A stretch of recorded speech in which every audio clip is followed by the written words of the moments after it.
The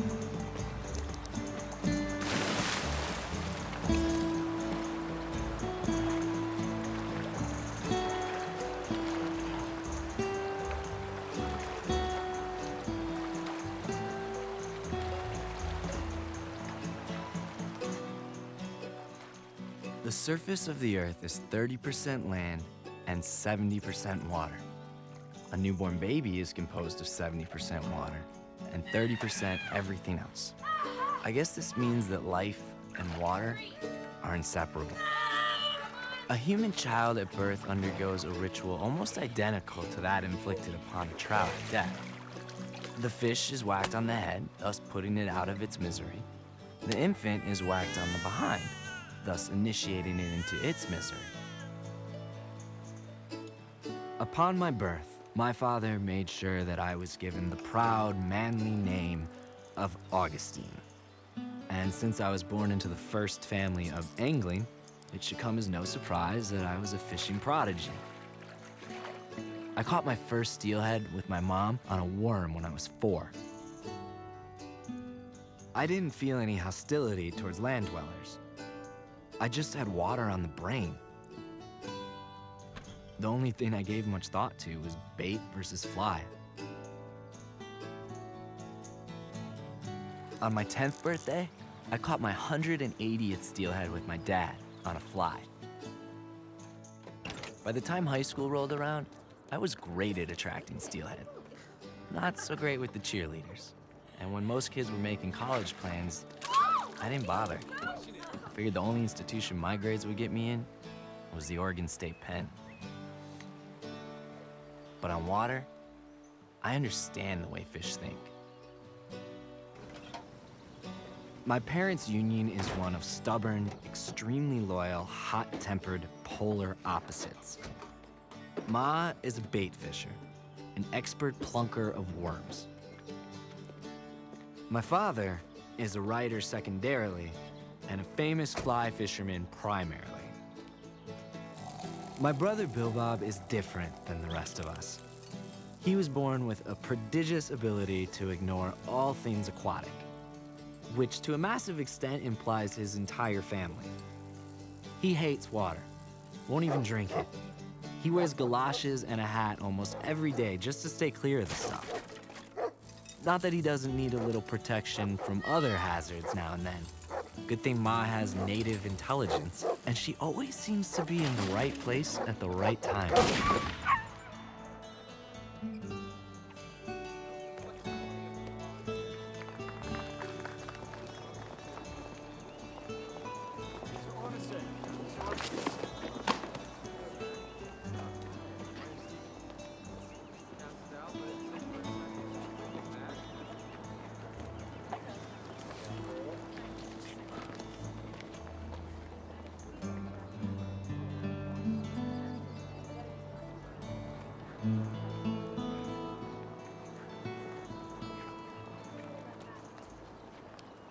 My father's battle with a giant steelhead he named Ninski was the stuff of legends. And the story of that fish brought him fame, fortune, and a healthy ego. Raised by English aristocrats, he inherited their speech and manners. When he autographs a book, he writes his entire name, Henning Hale Orviston. His children to approach every I call him H2O. He's the one person in the world who calls me by the name on my birth certificate. Augustine, best get another box from the car. Just brought in 3 boxes. Tell you what, Augustine, until you find someone else to employ, you might want to do what I request. Yes, sir. You have children? Yeah.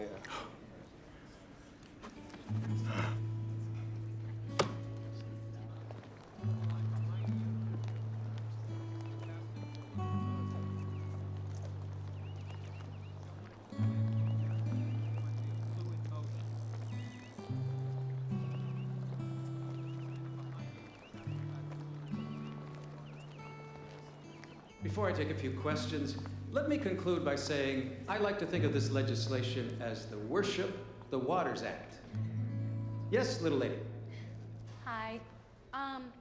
Curious. How can building all those new dams be an act of worship? I mean, even if the wild salmon are lucky enough to survive the turbines on their pilgrimage up the river, their smolt will be swallowed, of course, by the predators on their way back to the ocean. Maybe we should call it the Slaughter the Salmon Act instead. There may be some collateral damage to the salmon, but this will create jobs and cut taxes and... Besides, we are making great strides with aquaculture these days. You'd be amazed what we're doing with farm salmon. Miss, there's no smoking here. You need to put that out. Of course, the environment. Come on. Certainly. Let's go. Come on. There's no evidence that consuming farm salmon poses any threat. Yeah, you and I can debate that, but we can both agree that fish have better places to live than pools of their own shit!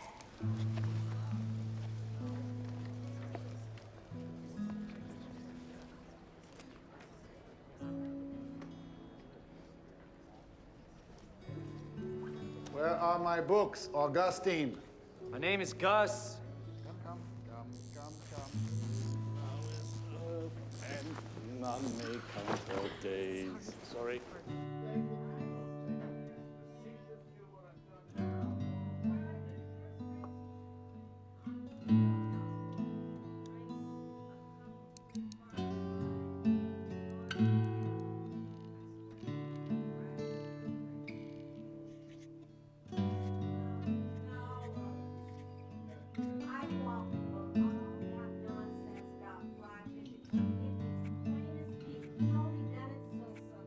My parents argued about a lot of things, but it was never a question of who would have the last word, merely who would have the next one. How could I tell them I was thinking about leaving home when I couldn't even get a word in edgewise?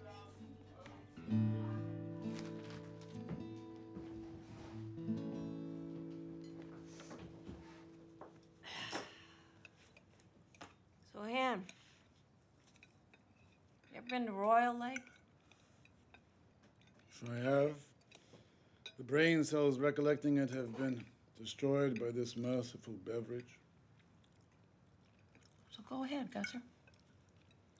Tell them about that record bass you and Bill Bob pulled out of there that time. Augustine, you call yourself a fisherman? I call myself Gus. Well, Gus, why are you fishing for bass? Dutch Hines says Dutch Hines is an idiot. What does he know? Bass. Bass. It's been said that a man with a Bible is more dangerous than a man with a gun. Isaac Walton's The Complete Angler was my father's Bible. The king of fish, the trout. And since the time I was a toddler, I heard it quoted and misquoted daily. Via the fly rod, the most aesthetically perfect experience available to mortal. Don't break my book. What about your stupid book here? Come, let's kill them all. Then let's go find an honest alehouse where we may drink a cup of barley wine and rejoice together. Completely mistaken him. I You've taken his swear, facetious Ken. humor and turned it into No, a moral bribed your condemnation. first grade teacher for years Shows upon. a lack of sense of humor on your part. The I trout won't is put all that a big fish. off flatfish. Just Highly don't valued, mix both them. in this Walk it and up. foreign nations. As the old poets.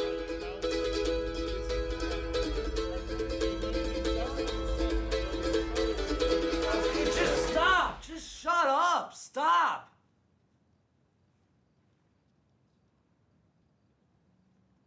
What would you think of me if I didn't fly fish? You know what you are? You're a fishing fascist. You're a diarrhea mouth bigot who's blind to anyone who doesn't drool over the sound of your stupid, suave talk.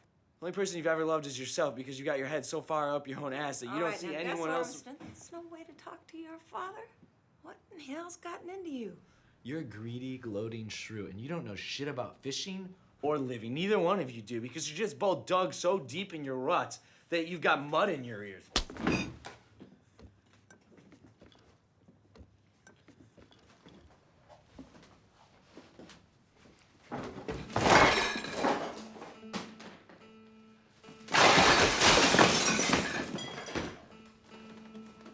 I gotta get out of here. See this? Nijinsky. This is the source of all your bullshit. Nijinsky was an honored part of our family since before I was even born.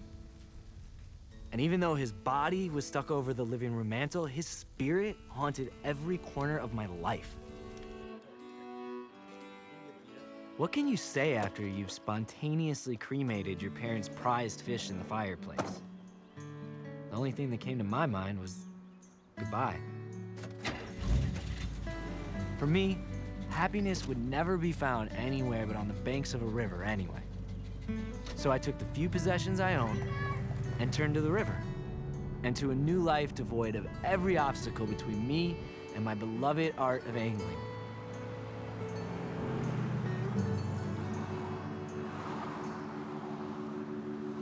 I will ask you plain, 'cause I just have one way to speak. Help to make me strong, because this world has made me weak. I remember when I started out, there wasn't anything. Any man or any country, any code or any king that ever kept me from my calling. No wall so tall I could not scale.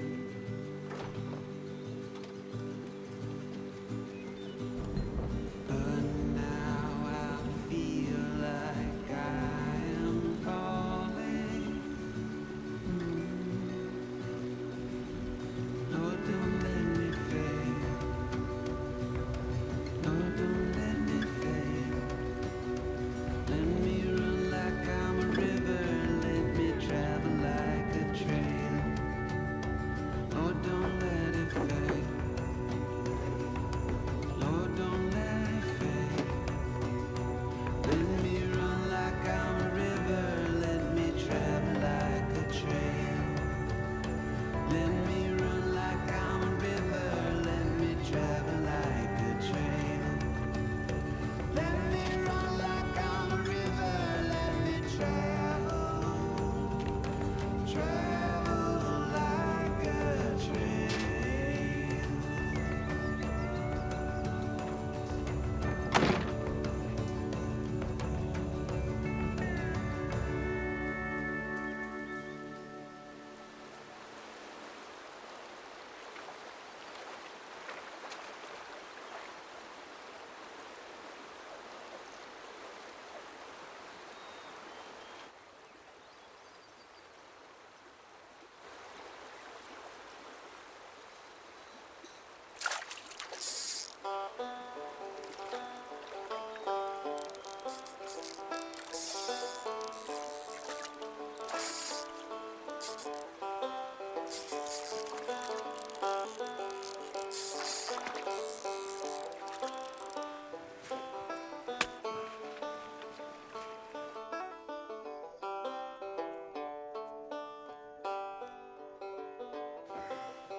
There's just nothing like the feel of a trout dancing through the river, making your pole pulse like a heart in your hands. It does to your hands with dreams of eternity due to your heart. And yet, I killed the trout. It's strange to kill your dance partner, but that's what I did. I did it because the world is strange. Because the world does not allow you to make up your own rules based on how you would wish things to be. Because this is a world where no matter who you are, your happiness, your survival, is based on sacrifice. Sweet, bleeding sacrifice.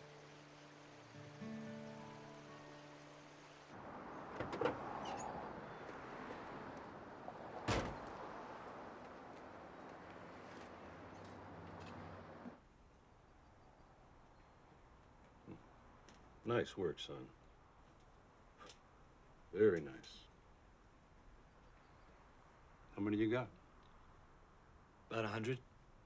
I'll take them all. Great.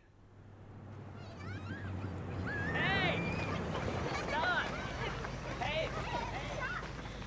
Howdy there. Howdy. Hi, my name's Kearney. And this is Bernie and Marlene and Charlene and Darlene. And this one right here is Ernie. Except we call him Hemingway for short, you know. I'm Gus. Oh, yeah? Yeah, we know. You live right up there upstream, by the reforest. Hey, maybe you guys want some fish, smoked fish? I got some. No, don't grab. Well, while you guys pick at that, I'm gonna move on down the road. Oh, wait, no. We got some stuff for you. Just wait right here.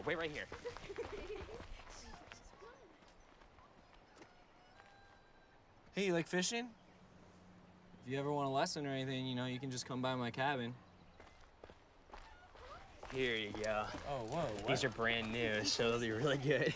Wow, thank you. Okay, wow. Hello. There you go.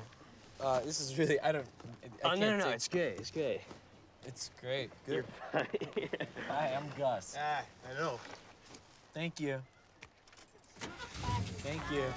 Nice meeting you.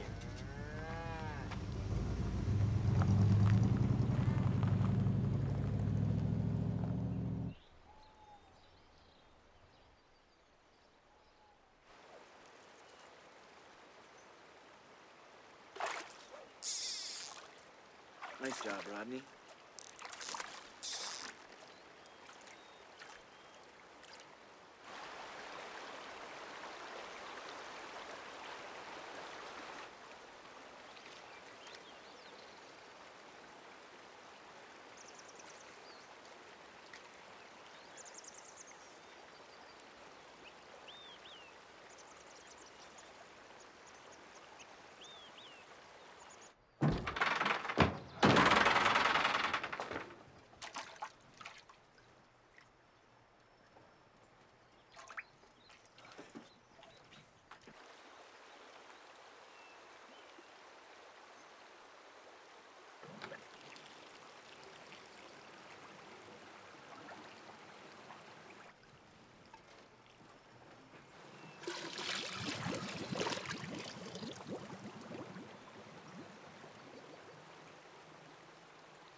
Alfred, I promise I'll eat something else tomorrow.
There's one thing you can say about nature. If you make one lousy rule to describe it, it'll contradict you even if it has to bust its ass to do so. And so what? If anybody ever discovered the real laws of nature, nature would rear back and strike him dead before he could pass on the news. Jesus Christ. Nah, I think his name is Abe. Maybe Abe knew. Maybe he had just figured the whole world out and was about to tell me as I floated past. But God caught wind of it, stuck out his invisible foot, tripped, and drowned him.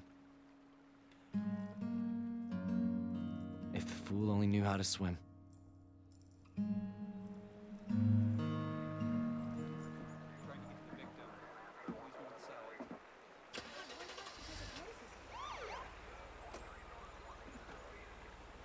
Easy, friend. Let's see if we can thaw you out.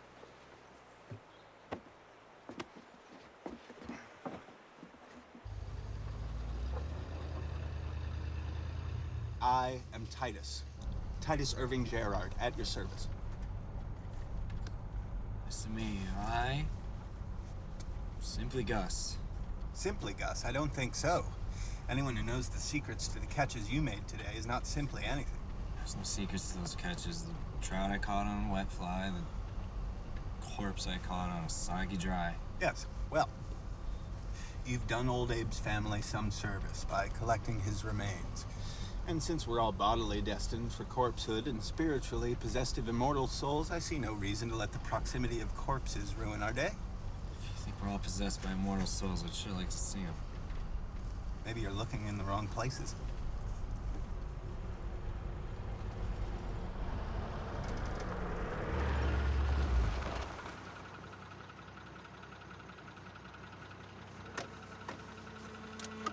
For clear vision. Thanks. Mm-hmm. And, thanks for...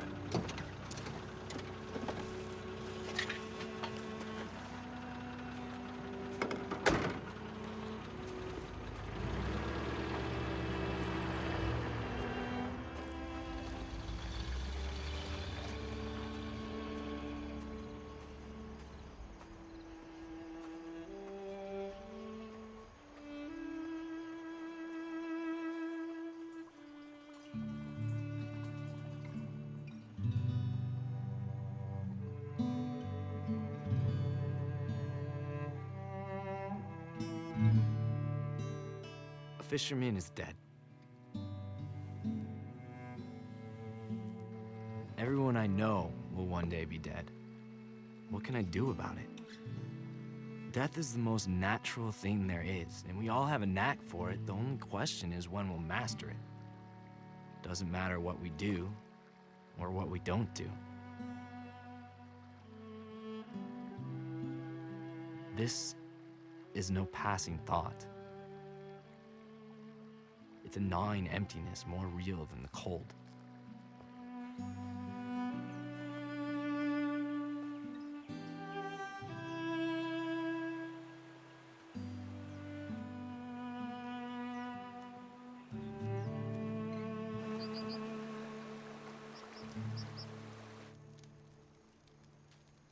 This is bullshit. Ma tossed a baby rabbit skeleton I had hanging in my closet.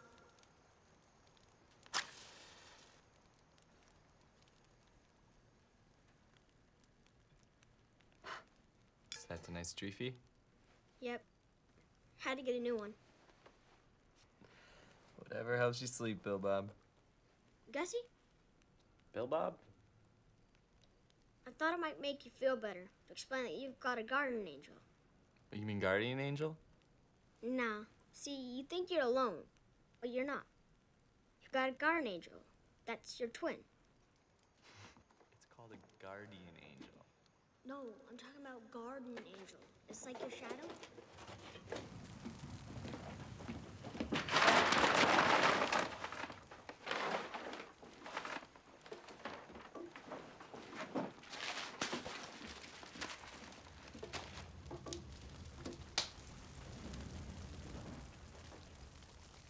Entry fee.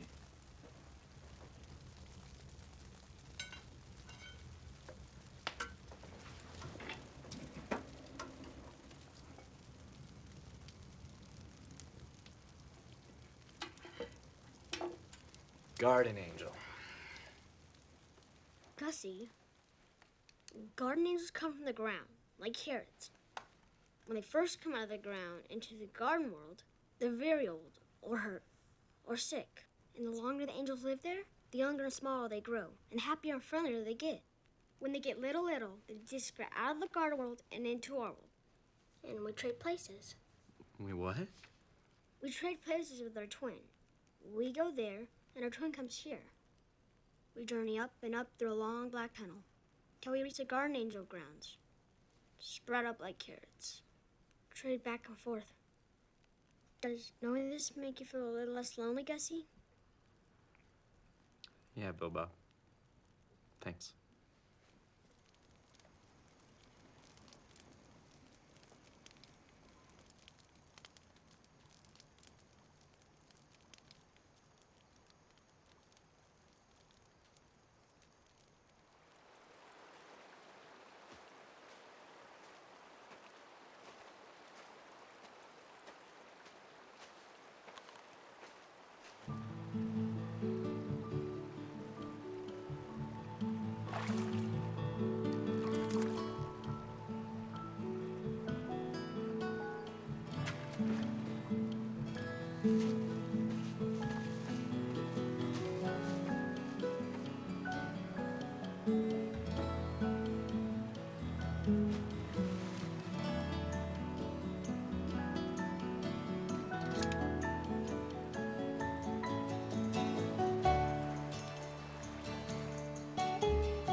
Sorry.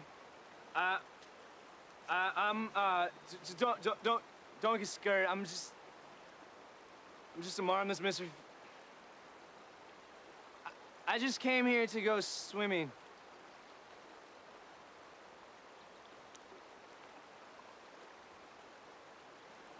Well, I gotta go. Good out. Good luck. Bye.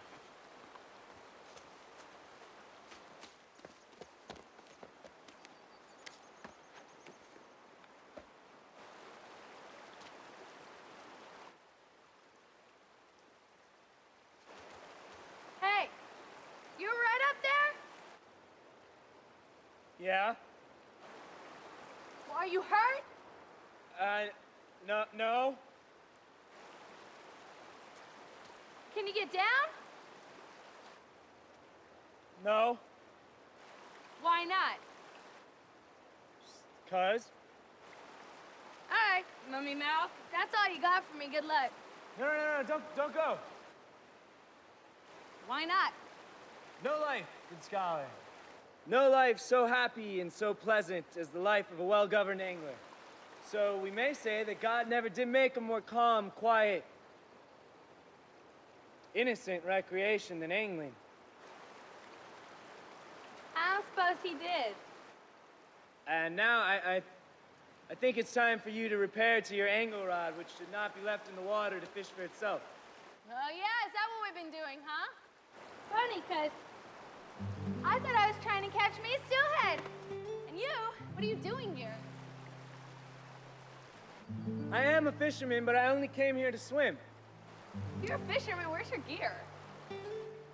My gear's at home on the time and hours. But let us say grace and fall to breakfast. What say you, scholar? You can say grace all you want, just don't fall to breakfast, please. Why not? Because I'm gonna break your neck before I figure out that lingo of yours. It's Zizek Waltley. I mean, Zysek Walters. Oh. Isaac Walton? Yes. And what is your name? Call me Gust. What's your name? Eddie. Just Eddie. Nice to meet you. Eddie, like the swirls in the river waddle. I wish. No. Eddie like my dad Edwin. You got a bite.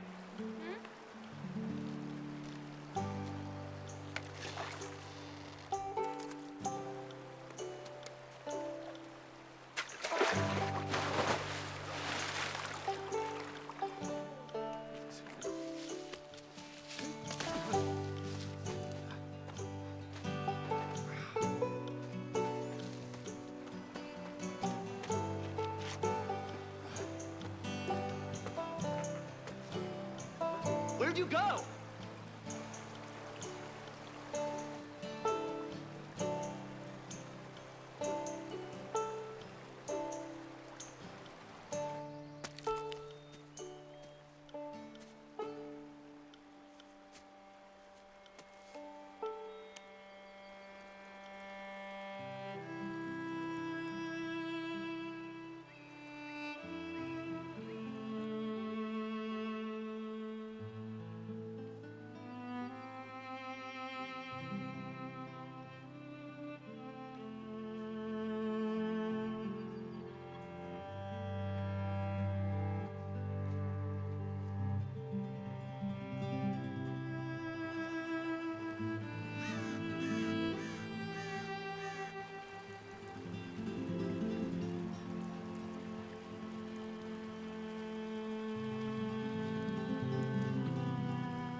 Seconds away, our guy Fontes, I am wounded. Titus?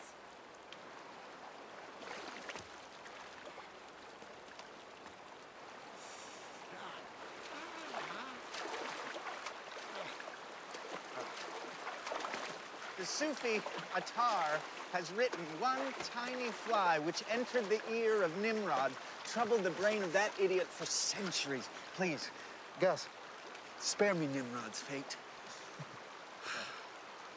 It's hopeless. I'll never catch one of those beautiful trout. Whoops. You just used one of the 2 words that should be deleted from every true fisherman's vocabulary. Hopeless? No, always and never. How's it feel? Eerie, thanks. Don't mention it. Consider it de-mentioned. What's that? It's a long, dull story. If I'm not mistaken, I've seen that look before. Is there a woman in this? Twice she slipped away now. She's uncatchable. Uncatchable as in never? She's not a fish, Titus. Maybe not, but it certainly sounds to me like you're telling the story of the one that got away. live the rest of my life without ever seeing the beautiful fisher girl again? That's a pretty miserable prospect. Well, Guess there's nothing left to do but just drink till I die. I'll admit, there is no cure for a soul in your condition, but there are 3 consolations. Okay. One is hope. You may find her again. Yeah, fat chance. Gus, if she's as beautiful as you say she is. She's twice as beautiful as I say she is. She knows your name. She knows the river. She may find you. Yeah, we may grow wings. We might. Okay. What are these other 2 consolations? Well, you've already put down a healthy dose of the second.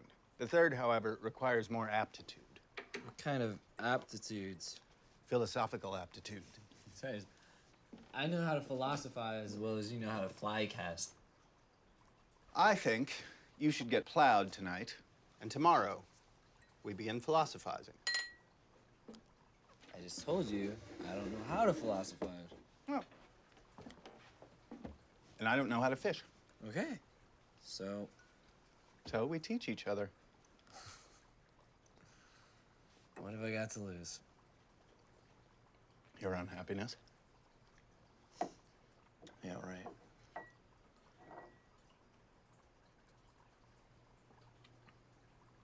What is that? Is that a imitation of a grasshopper? This is an abstract representation of a fat tourist on a golf course. It's called Bermuda shorts. I like it. What say we migrate to a watering hole a little closer to civilization? To Portland? Sure. The way that goes ahead often looks as if it went back. I just want to go ahead and find Eddie. Come on.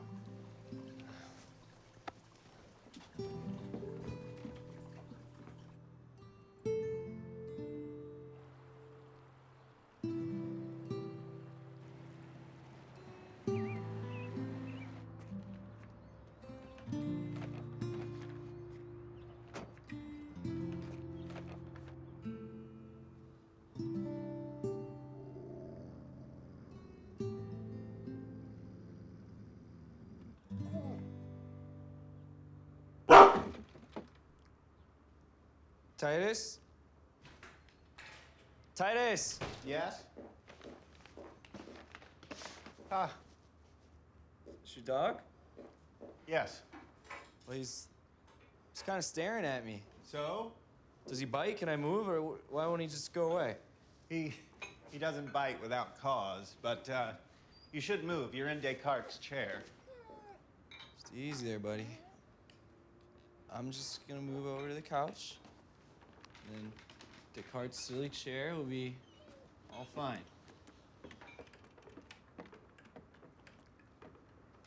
Titus? The dog's in Descartes' chair now.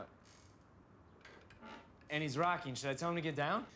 No, you shouldn't. The dog is Descartes. Oh. Wow. This is amazing. How did you teach him to rock a chair like that? Don't make a stew about it, Gus. You'll only confuse him. Descartes' immediate goal is humanity, as surely as ours is divinity. What? Sorry, I guess I'm just from the Orthodox school, you know? Fido, rover, fetch, roll over. Well, Gus, are you ready to fish? Fish for what? For happiness. And where do you fish for that? You believe that stuff? I'm not saying, Gus. I believe in the rivers of living water. I believe our souls swim in that water. I believe that Jesus, Buddha, Krishna, Muhammad are the savor in that water. Wish I believed that. And why don't you? Bait or fly? Fried or scrambled? Jesus or Muhammad? I mean, does it really make any difference? Does it really matter? Where are all these sages and Buddhas holding up now when we really need them? Well, would you know one if you met one? Come on, Titus. Even Isaac Walton talks about the goodness of the God of nature. I've never seen him, and I've fished in 10 states. Whoever, whatever, wherever he is or isn't, if he really wants me to notice him, maybe he should stop being so scarce. All right, why can't a duffer like me catch a fish? Isn't the answer obvious? Isn't it because, at my present level of skill, the fish would have to be so damn dumb and utterly unelusive as to be not worth catching? And how much more elusive should a thing as wondrous as a soul be? Fishermen should be the easiest of men to convince to search for their souls, because fishing is nothing but the pursuit of the elusive. How can you be so patient in searching for fish and so hasty to write off your soul because you can't see it?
Hi. Yeah, I was looking for a girl named Eddie who works for you. She worked at your casting pool at that angling fair a couple months ago. She got a new job? Okay, well, could you maybe tell me, where she's working now? No, because privacy issues, right? Well, is there a supervisor that I could talk to or something?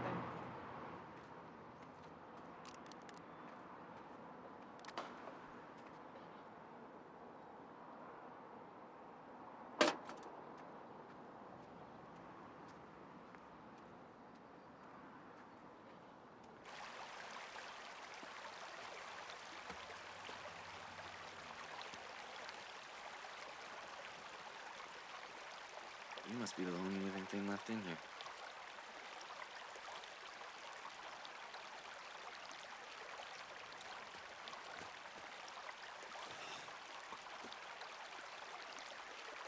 Think about an ant.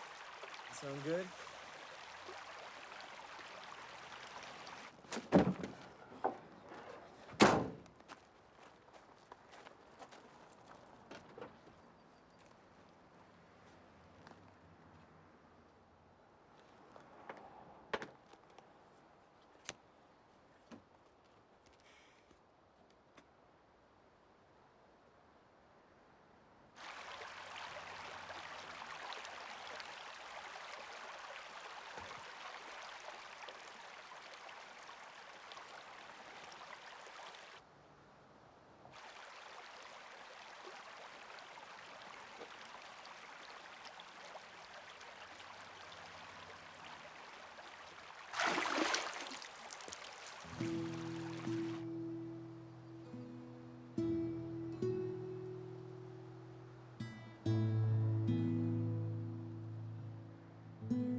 you think the soul strikes harder early in the morning and late in the evening, kind of like fish?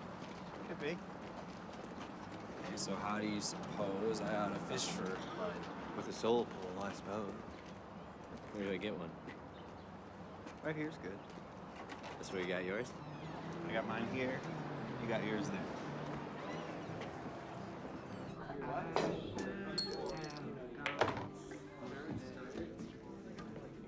Still can't figure out where the soul pole is. Shall I show you? Can you?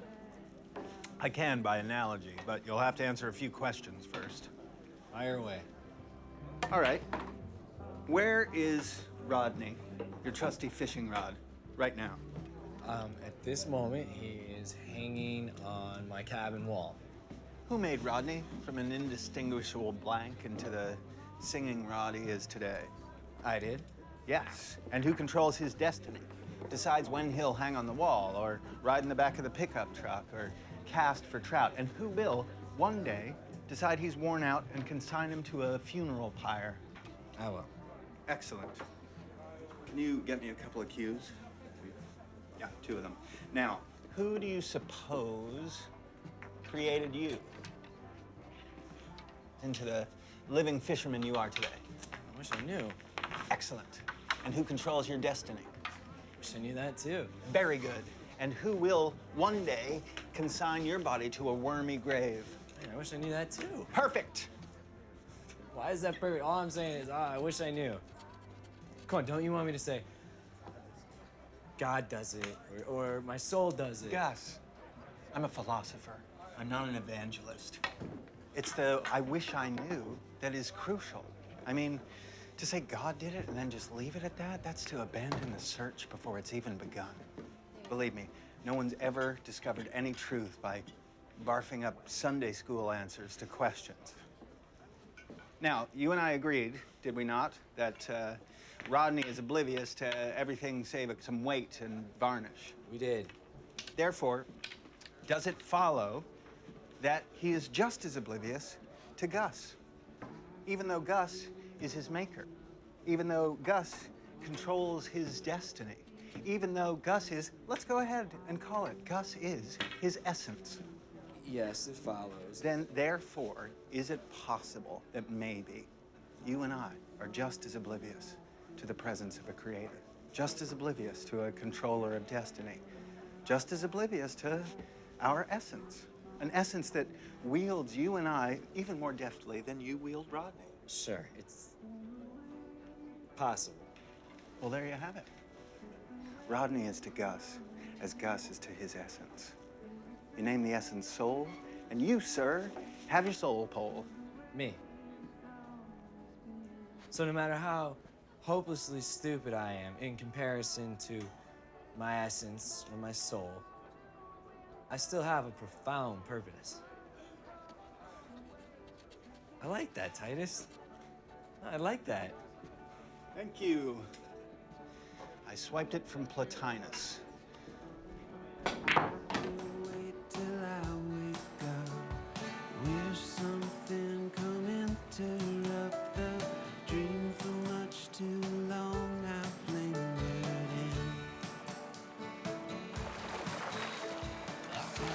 So much more than this.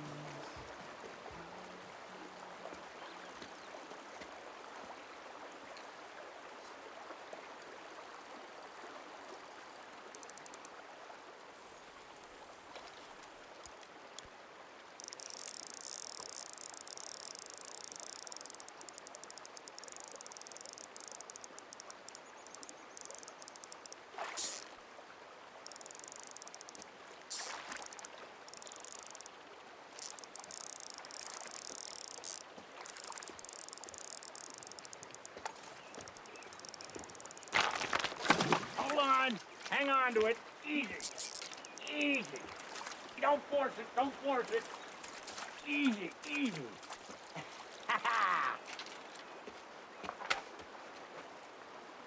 That's a real nice jack salmon, son. It's not a jack. It's a sea run cutthroat.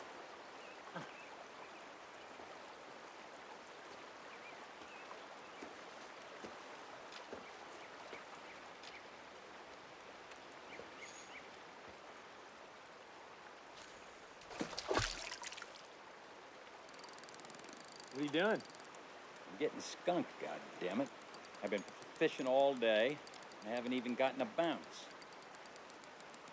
I'm plumb jinxed. Yeah, plumb done. What's that? Done. I got here early in the morning, nary a strike. You come here in 10 seconds, zabba-dabba-doo. You land a nice jack.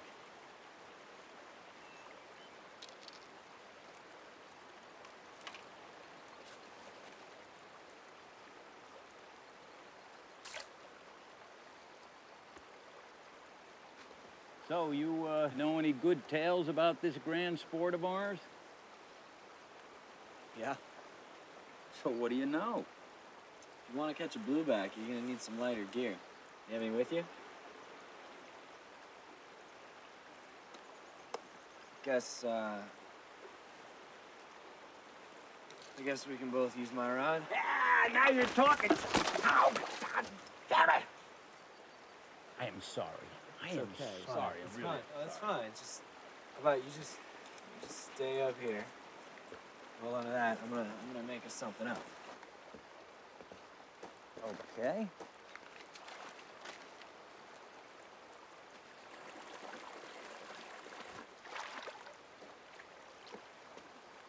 Get yourself a little night crawler there.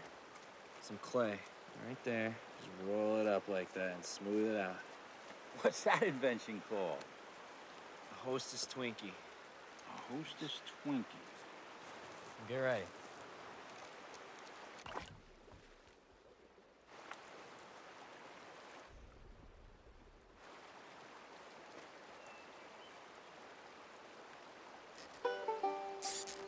I got one. I got it. I got it. Don't lose it. I got it. I got it.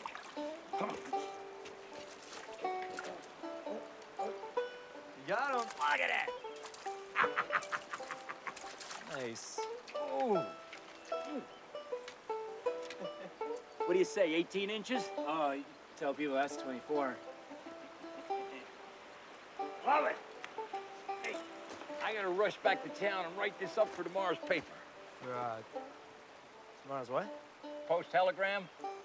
Dutch Hines. The fishing Dutchman? You're Dutch Hines. Ah, what's your name? I'm just Gus.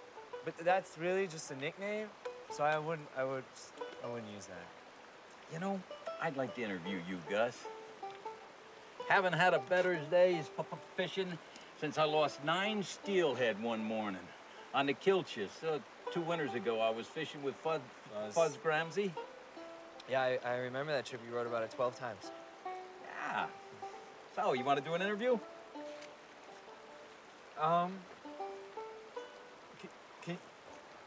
Can I have 1 second? Sure.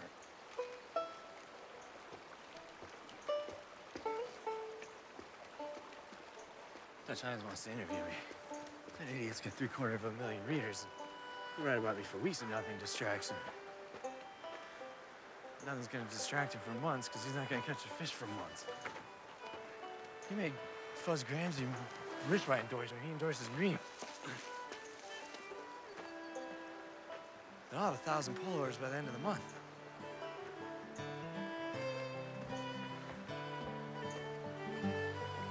Well, what do you say? You want to do an interview? Listen to this, Caroline. By a stroke of dumb luck, this old dog learned a bag full of tricks from a young buck he bumped into who just might be the finest fisherman this great Northwest of ours has seen in many a decade.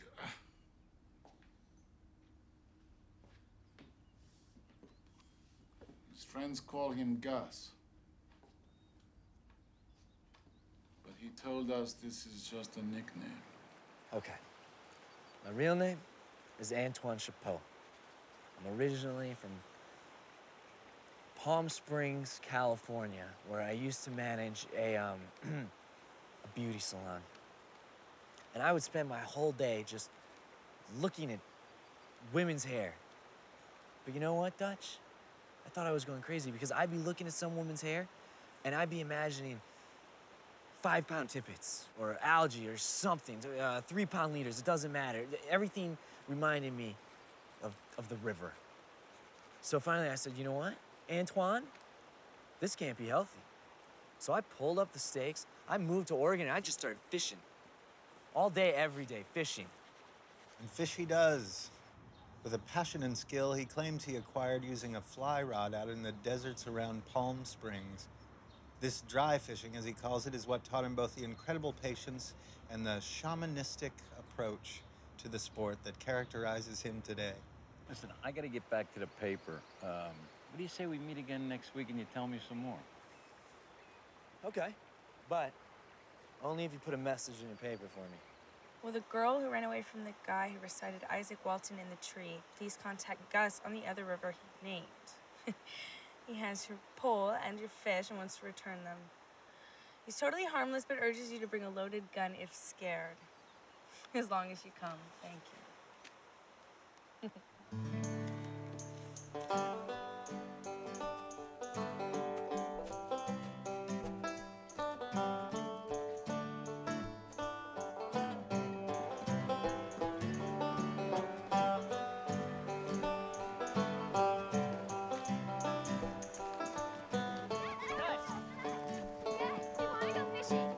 It's time for another lesson. Yes, can we do it another time? I just don't really feel like it. Fishing! Fishing! Fishing! Let's go fishing. Fishing! Fishing! Let's go. Fishing! Right over there on the dock.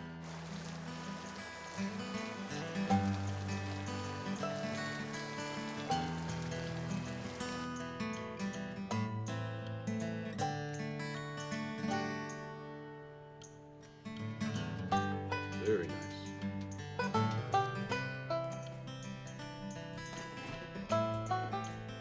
Hey, Give wait, that stop, kid stop, some stop, of stop, it. it's snag. What? It's snag.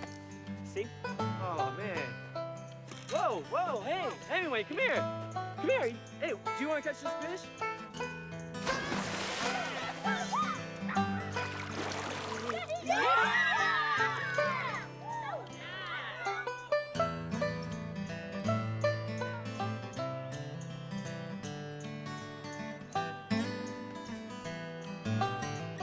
Let's get right here. That's the spot, okay? Just head west. Just head west, all right? There you go. Good luck. Yeah, I fish out here every day with those are good.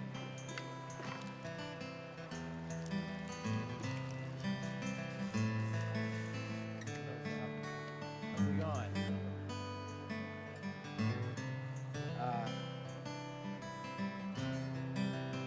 Yeah.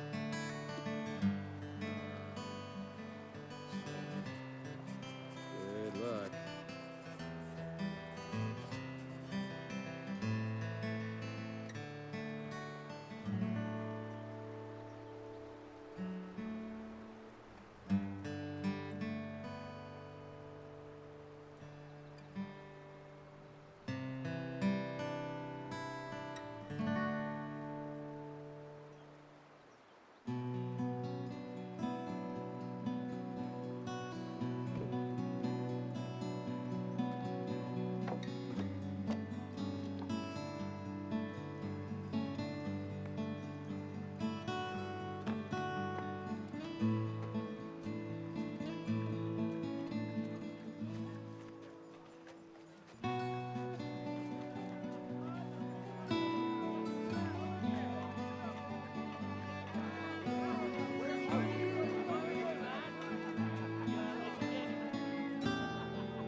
See, I read that I should bring a loaded gun with me, so took your advice to the letter.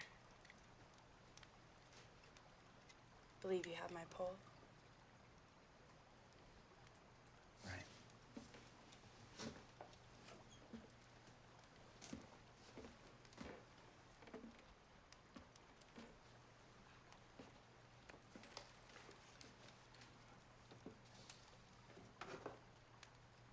And a fish?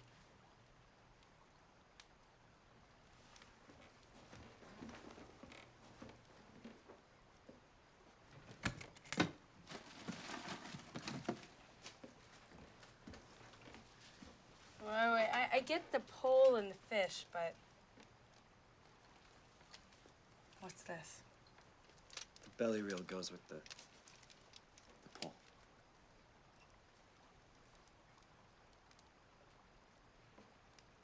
And how'd you know I'd come for them? I didn't. Everything in the world made me think you wouldn't.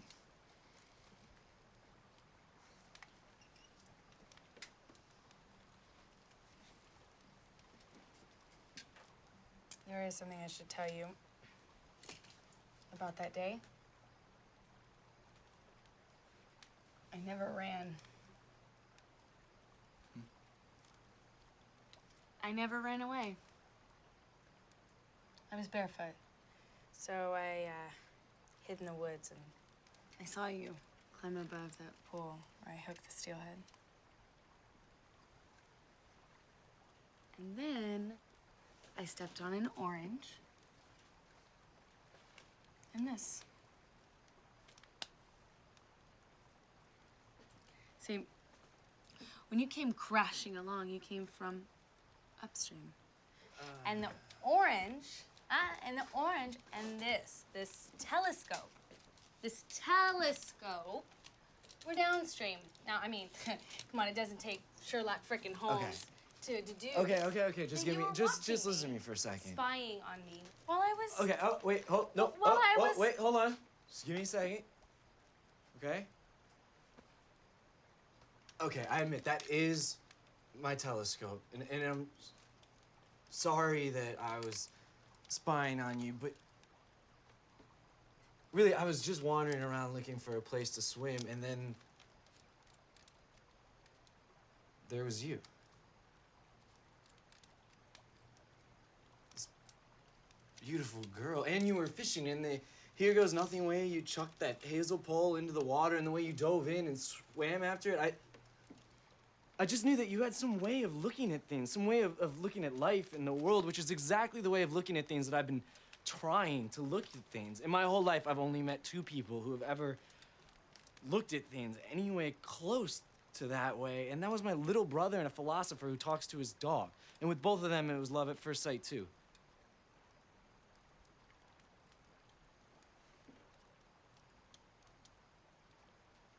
But I'm not sorry.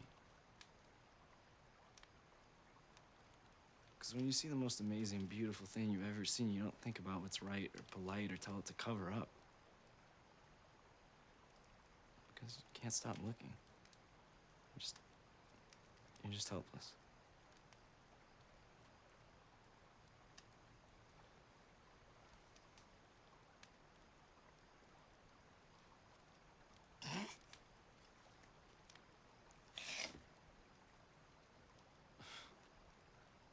What's so funny? I'm sorry. You in a tree, spouting off stuff like, oh, good scholar, and that God never made a more pure, innocent recreation than angling.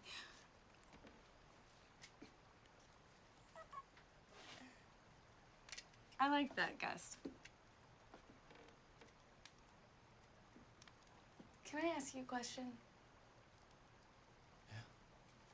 What are you doing here? Well, it's my cabin. Shouldn't I be asking you that? No. not here. Here. I'm here. Here. alone.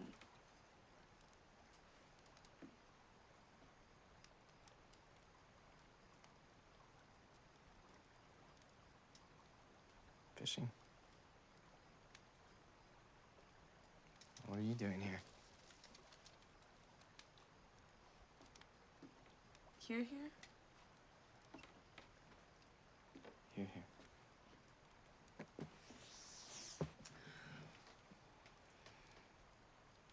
Fishing. You know I saw you in Portland. You did? Where? I saw you rescue that trout from that filthy creek. I guess you could say it made me curious. So I drove up here, see what I could see. And I ran into this little boy who called himself Hemingway. And he immediately launched into this epic tale about a giant fish that he caught with help from a certain superhero named Gus.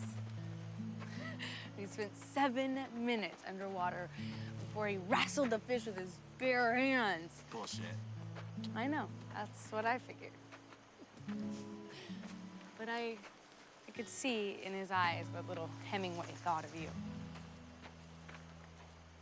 And it made me even more curious.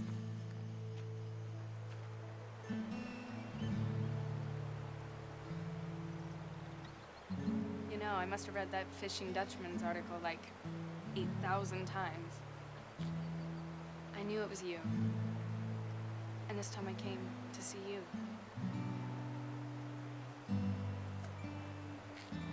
And you know what happened next? Yeah?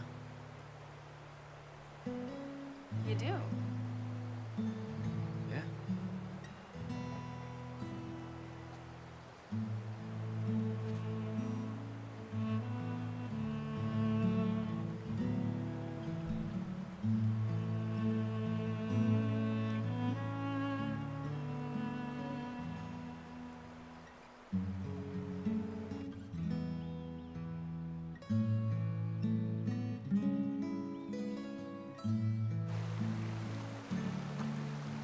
You threw his prized fish in the fire.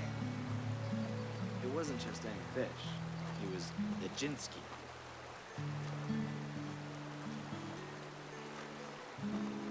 That went over real well, I'm sure. Not really. I haven't even spoken to either of them since. I don't even know why I came out here. Guess I just needed to get away. Parents seem like an interesting match. Interesting. It's a kind word for it.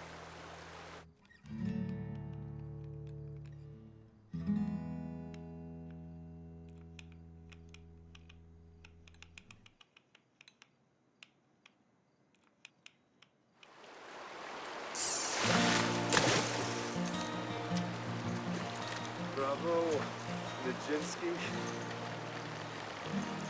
There are two stories of how Nijinsky found his way onto my parents' mantle. The one that landed my father's book deal, and the one that's the truth. Both versions begin the same way, with an epic struggle between a determined young fly fisherman and a giant steelhead. Little did either of them realize that their true nemesis was lurking somewhere downriver.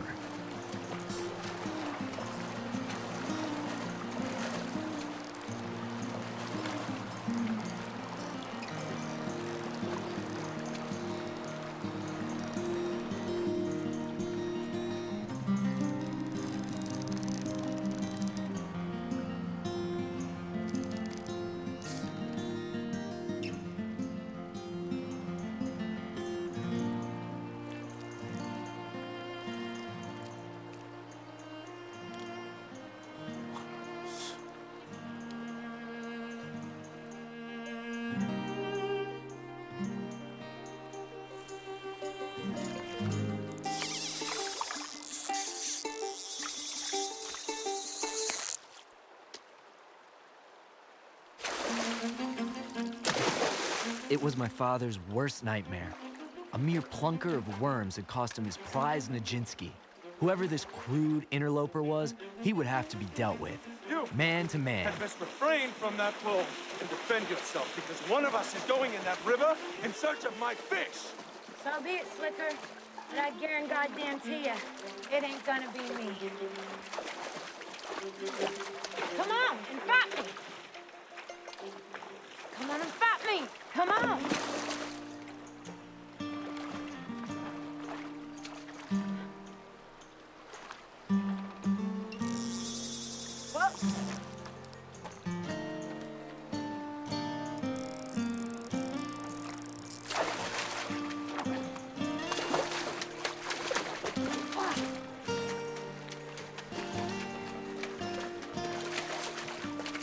As my father watched the woman reel in Nijinsky for herself, he had no idea that she would become his lifetime adversary.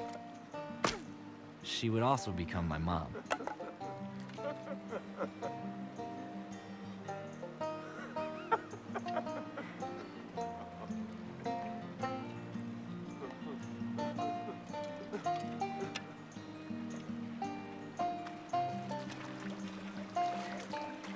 Looks like you could use a little warming up.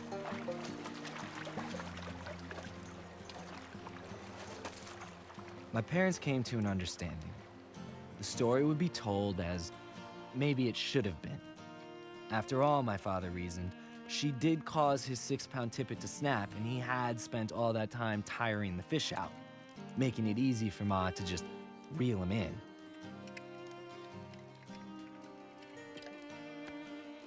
So the deal was sealed.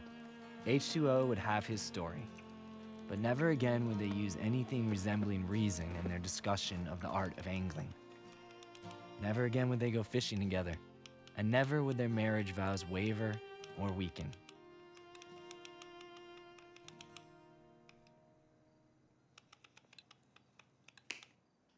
Dad.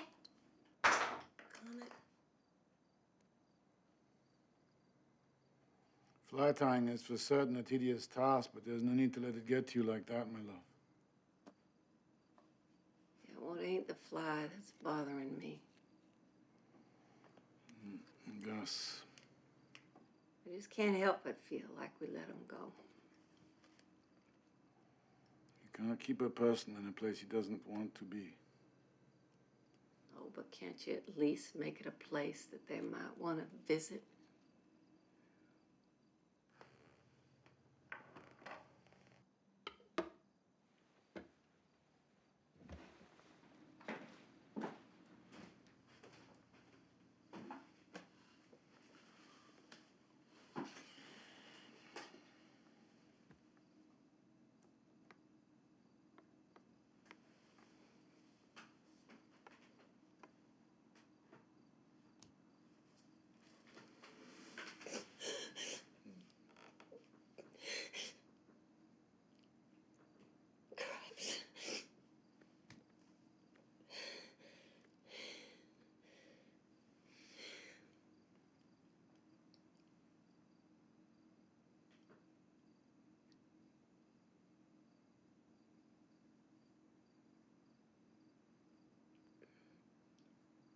The other one.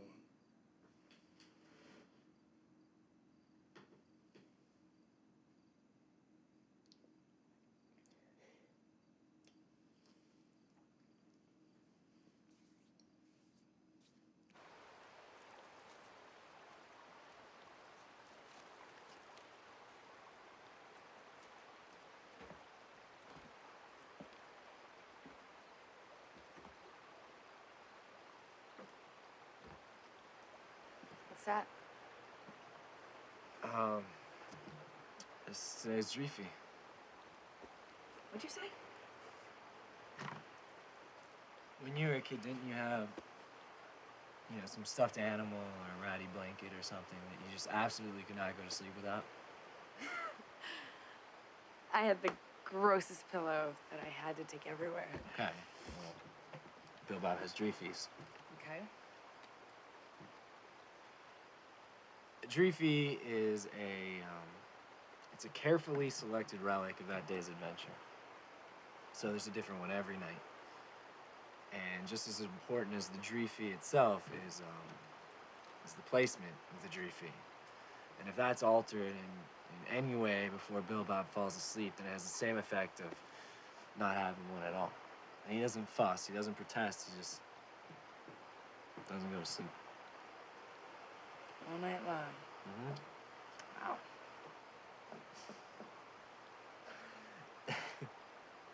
There was one time that the Dreefy was it was a dried up dog turd. And it had been bleached white by, the sun and the elements, and it was shaped exactly like a tiny sleeping polar bear. But Bill Bob said that it was a tiny sleeping polar bear, and that it had been eaten by a dog, and that it had proved indigestible, and that it had been eliminated, and due to its unmentionable experience in the dog, it was in a coma. And Bill Bob was going to invoke the powers of the Tooth Fairy to bring it back to life. But Ma just threw the poor polar bear out the window without a question or even a glance at its miraculously sculpted bareness. She didn't believe his story. Guess not. And he didn't sleep all night long?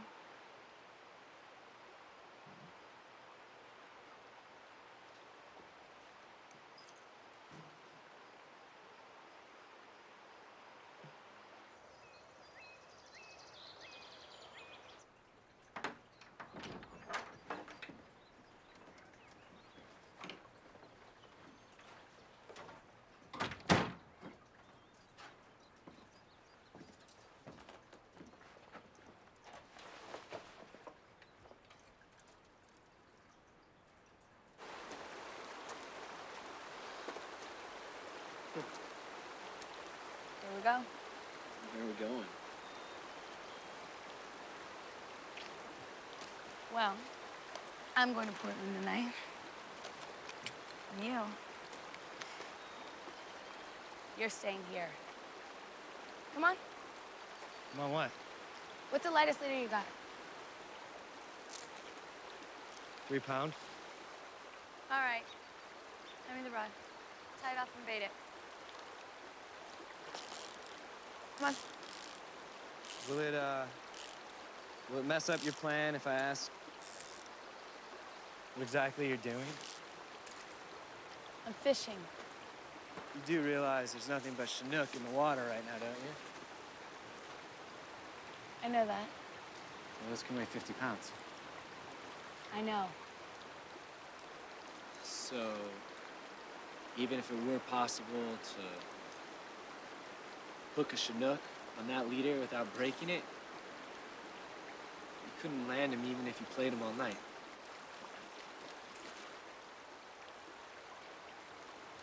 I know that. But you have to leave before dark. I do. But you don't, Gus. You gotta follow through with the plan.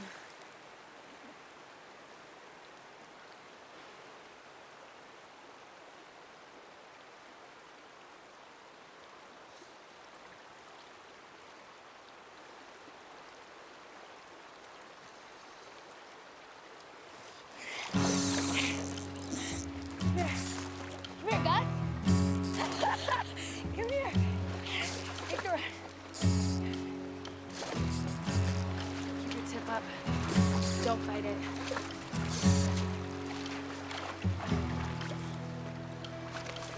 Play the Chinook. What?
Tuck it out there?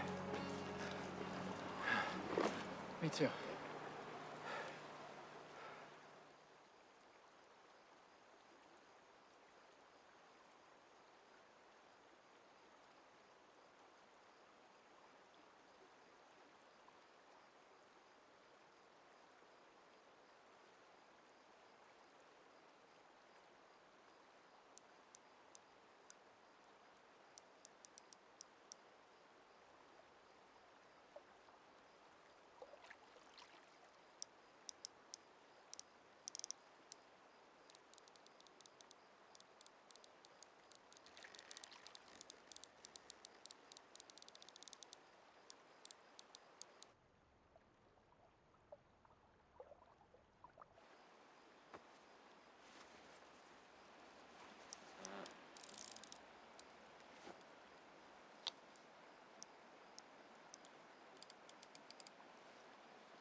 You hadn't known?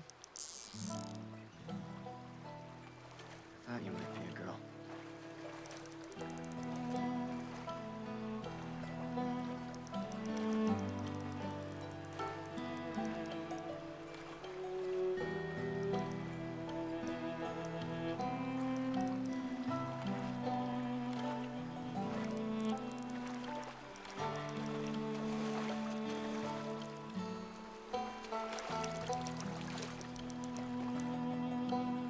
As we walked upriver, I felt like we were on a primordial journey to some forgotten ancient home. The fisherman in me was being unmade. With so light a line, there could be no question of ever bringing this great fish to bay.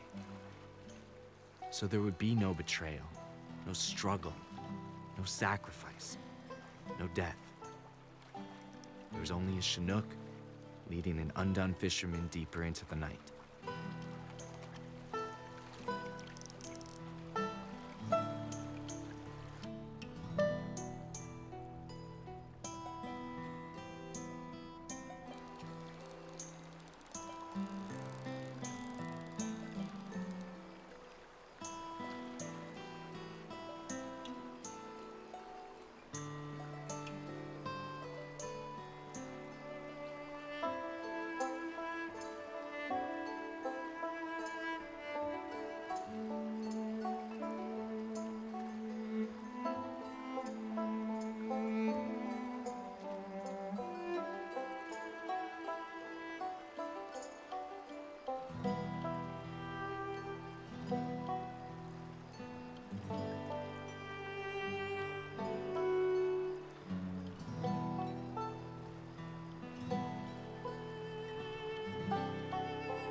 As I watched the sun wake the valley, I felt as though an oldest, greatest, longest lost friend had come to walk the road unseen beside me. And just as quickly, that feeling left and blended with the sunlight. I knew from this point on there was no escape and nowhere to go. I was already there.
When the bow broke, we were crossing America.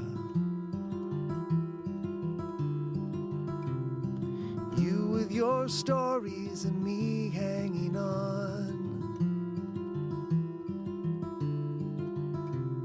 Your hands on the wheel and your hair out the window.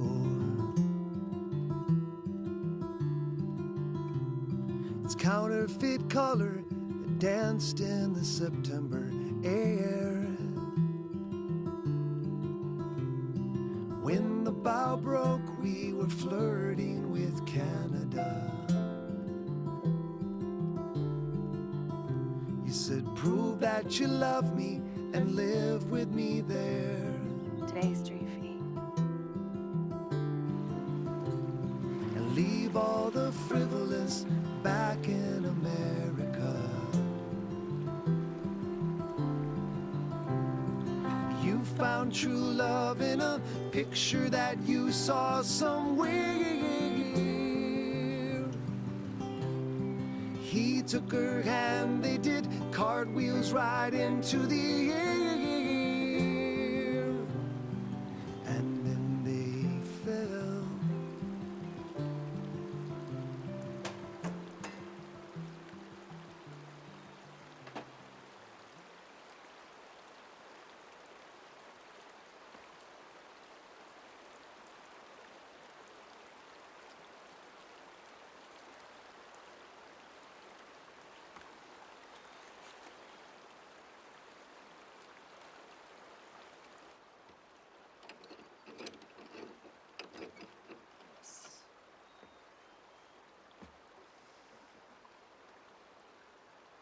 Eddie!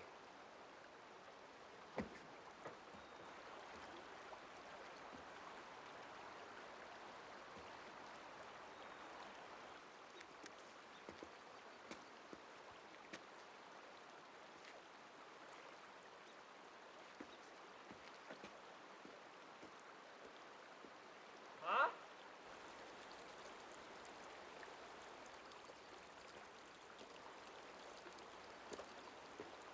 What are you doing here? I'm fishing with Eddie.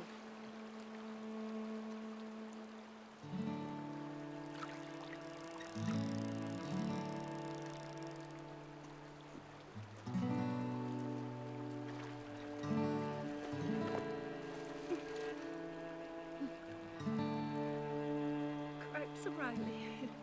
It's Glum Gus.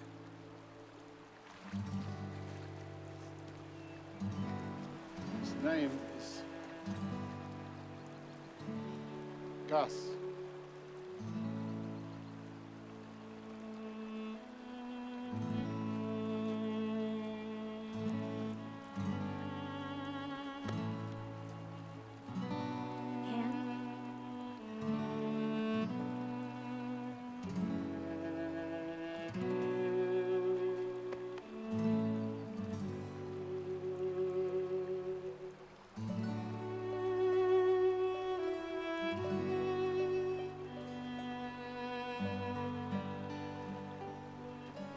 People often don't know what they're talking about.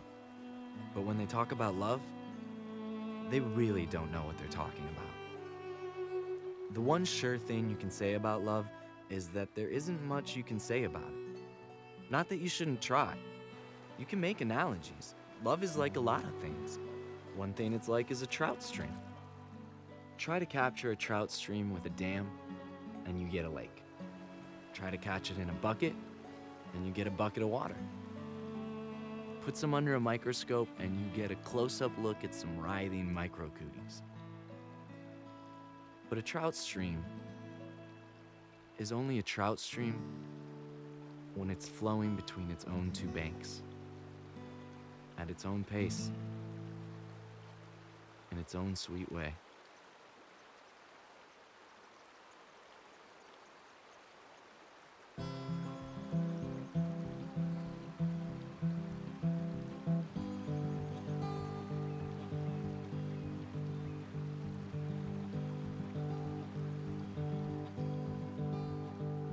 Run, run, river, carry me to my home in the ocean, carry me away.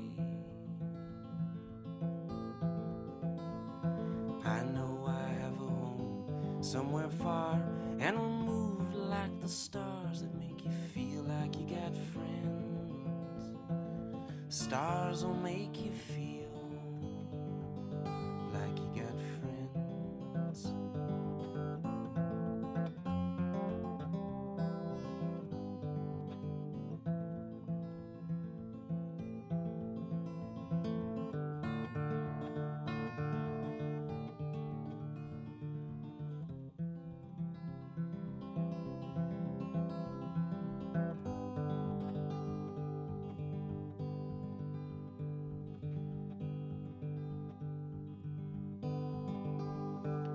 Follow the empty valley, past the hills, to the marshes of the estuary, calm and peaceful river. In the light of the moon, with the river, I do run in the hope that one day I will dive beneath the ocean, and that this river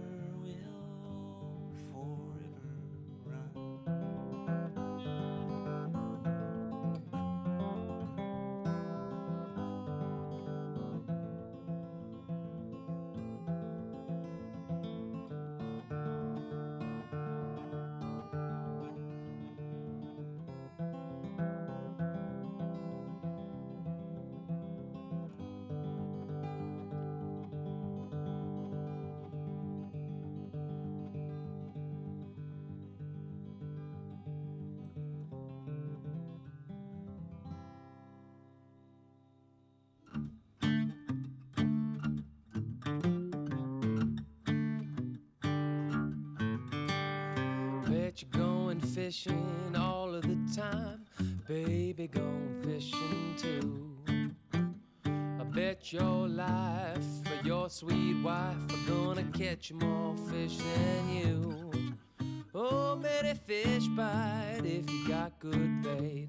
Here's a little tip I would like to relate. Oh, many fish bite if you got good bait. Oh, I'm a-going fishing, yes, I'm going fishing, and my baby going fishing too.